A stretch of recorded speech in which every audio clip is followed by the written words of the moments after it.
Good evening and welcome back to another episode of The Longing, where today we are going to be continuing to read Dream Days. And I will once again say that if you would like to participate in the vote for which book we should read next, be sure to check out the community tab. It is currently between the Iliad, the Golden Age and Pym. Currently the Golden Age is winning by quite a decent margin. But every vote counts, and you never know, it might swing. And once again, I am still a bit under the weather, so I apologise in advance for that. But anyway, let's continue Dream Days.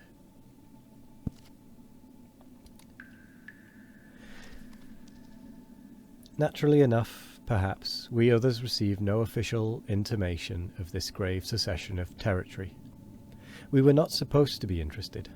Harold had long ago been promoted to a knife, and a recognised birthday knife. As for me, it was known that I was already given over, heart and soul, to lawless abandoned catapults. Catapults which were confiscated weekly for reasons of international complications, but without which Edward kept me steadily supplied. His school having a fine old tradition for excellence in their manufacture. Therefore no one was supposed to be really affected but Charlotte, and even she had already reached Miss Young, and should therefore have been more interested in prolific curates and harrowing deathbeds. Notwithstanding, we all felt indignant, betrayed, and sullen, to the verge of mutiny. Though for long we had affected to despise them, these toys, yet they had grown up with us, shared our joys and our sorrows, seen us at our worst and become part of the accepted scheme of existence. As we gazed at untenanted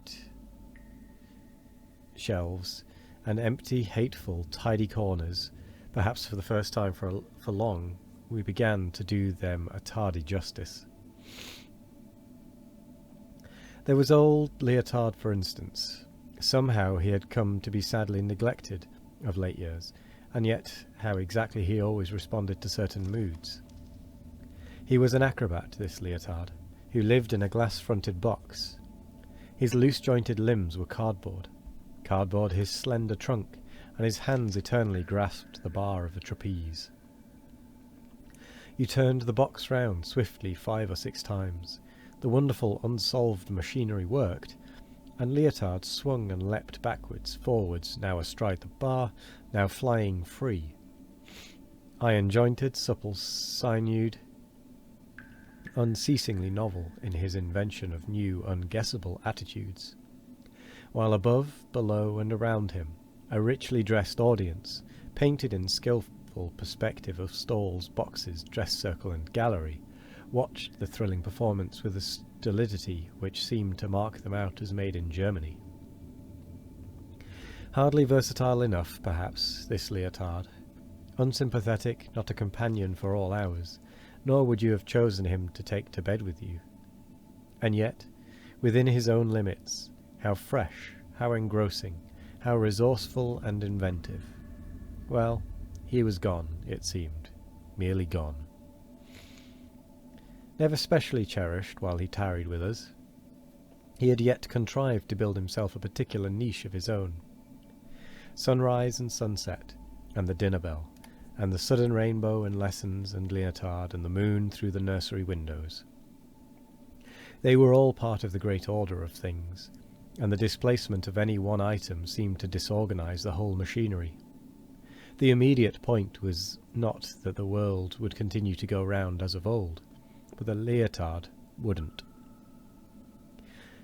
Yonder corner, now swept and garnished, had been the stall wherein the spotty horse, at the close of each laborious day, was accustomed to doze peacefully the long night through. In days of old, each of us, in turn, had been jerked thrillingly round the room on his precarious back, had dug our heels into his unyielding sides, and had scratched our hands on the tin tacks that secured his mane to his stiffly curving neck.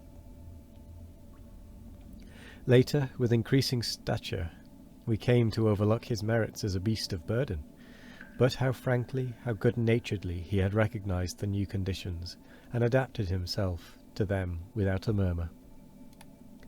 When the military spirit was abroad, who so ready to be a squadron of cavalry, a horde of Cossacks, or artillery pounding into position?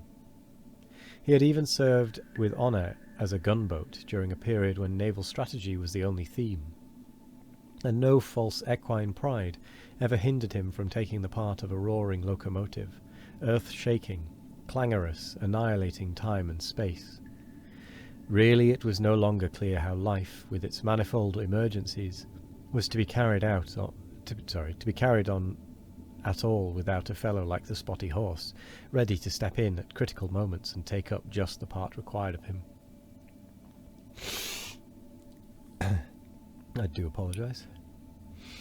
In moments of mental depression, nothing is quite so consoling as the honest smell of a painted animal, and mechanically I turned towards the shelf that had been so long the Ararat of our weather-beaten ark. The shelf was empty.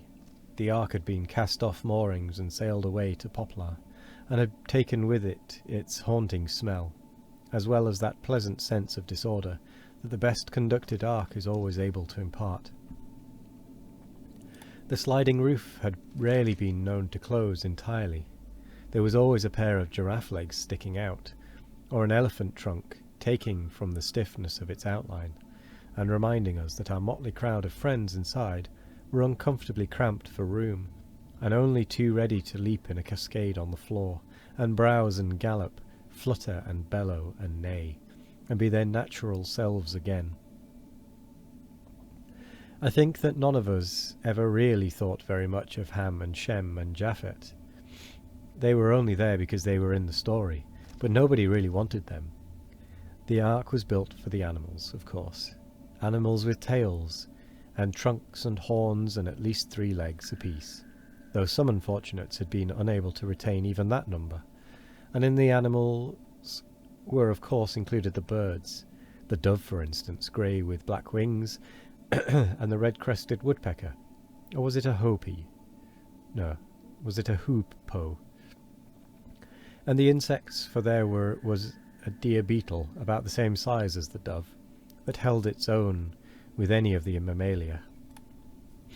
Of the doll department, Charlotte had naturally been sole chief for a long time. If the staff were not in their places today, it was not I who had any official right to take notice. And yet, one may have been member of a club for many a year without ever exactly understanding the use and object of the other members, until one enters, some Christmas day or other holiday, and surveying the deserted armchairs, the untenanted sofas, the barren hat-pegs, realizes with depression that those other fellows had their allotted functions after all. Where was old Jerry? Where was Eugene, Rosa, Sophie, Esmeralda? We had long drifted apart, it was true. We spoke but rarely. Perhaps absorbed in new ambitions, new achievements, I had even come to look down on those conservative, unprogressive members who were so clearly content to remain simply what they were. And now that their corners were unfilled, their chairs unoccupied, well, my eyes were opened, and I wanted 'em back. However, it was no business of mine. If grievances were the question, I hadn't a leg to stand upon. Though my catapults were officially confiscated, I knew the drawer in which they were incarcerated, and where the key of it was hidden, and I could make life a burden, if I chose to every living thing within a square mile radius, so long as the catapult was restored to its drawer in due and decent time. But I wondered how the others were taking it. The edict hit them more severely. They should have my moral countenance at any rate, if not more, in any protest or countermine they might be planning. And, indeed, something seemed possible from the dogged, sullen air with which the two of them had trotted off in the direction of the raspberry canes. Certain spots always had their insensible attraction for certain moods. In love, one sought the orchard. Weary of discipline, sick of convention, impassioned for the road, the mining camp, the land across the border, one made for the big meadow. Mutinous, sulky, charged with plots and conspiracies, one always got behind the shelter of the raspberry canes. Oh, I'm actually going to end there because that is the end of a ... line, and we are at time. It was a particularly full last page. And I'm struggling to speak for very much longer, so thank you very much for joining me today. I hope you all... oh yes, one quick last thing. Get your votes in for the next book before we finish this one, because I will be taking it in the next day or two. So anyway, thank you very much for joining me today. I hope you all have a wonderful morning, evening, afternoon or night, no matter what time of day it is. I hope you all have a wonderful one of it. And as always, we will be back tomorrow for more of The Longing. Goodbye.